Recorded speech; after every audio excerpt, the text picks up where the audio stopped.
Sure. I'm Charles Reed Anderson, and I'm the founder of Charles Reed Anderson and Associates. So we're an IoT advisory firm that advises everything from governments to technology vendors to the end customers on how to take advantage of the opportunities around IoT and also address a lot of the challenges about how do you actually develop and design and deploy these solutions. I think what we see is people still focusing on some of the more infrastructure-based solutions, things around predictive maintenance, smart buildings, things that generate a quick ROI. The challenge is a lot of these things are really cool and interesting, but we don't see that revenue stream coming in yet. So people are focusing more on leveraging the cost-cutting initiatives that you can drive behind IoT.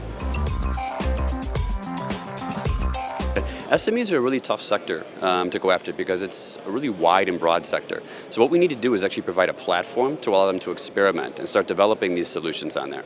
Because with IoT, it's not like we need 50 or 100 or 1,000 solutions. What we actually need is tens of thousands of them. So we need to bring the SMEs involved, but we need to make it easy for them. So give them the platform so they can go out and test and trial different types of applications and see what works and what makes sense.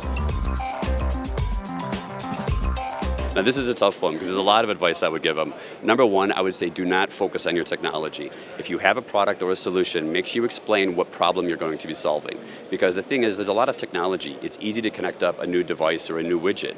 What's more challenging is to solve a problem for a business or a city or a consumer. So focus on things that will actually deliver value to somebody, and that's what will actually sell, not the technology. I think it's easily to secure IoT. The problem is we don't really think about it and we don't plan for it.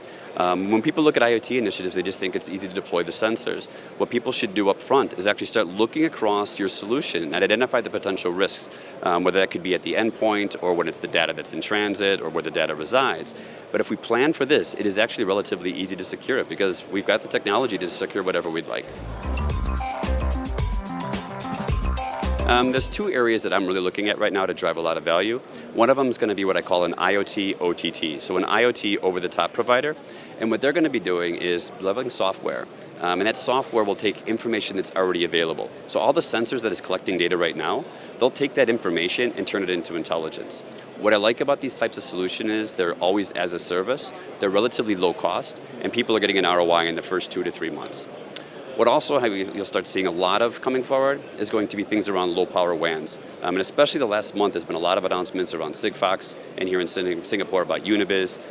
These solutions are very low cost, and it means that the business cases will stack up for a lot more types of solutions, so people will start investing. The other reason it's an interesting space is all the technology vendors, whether it's the hardware side, the connectivity players, software services, everyone's coming together in this one space. And that's going after a lot of pent-up demand in things like agriculture, manufacturing, logistics, and the smart cities in particular. IoT Asia, they always say, is one of the biggest events in the region. But for me, it's important because it's the one event of the year around the region that I attend where I know that all my major contacts will be in one place, whether that's going to be the vendors, whether it's going to be representatives from different governments, or a lot of the new solutions as well. So I come here to get ideas and also find out what everybody's doing. So it's sort of my one annual meeting place.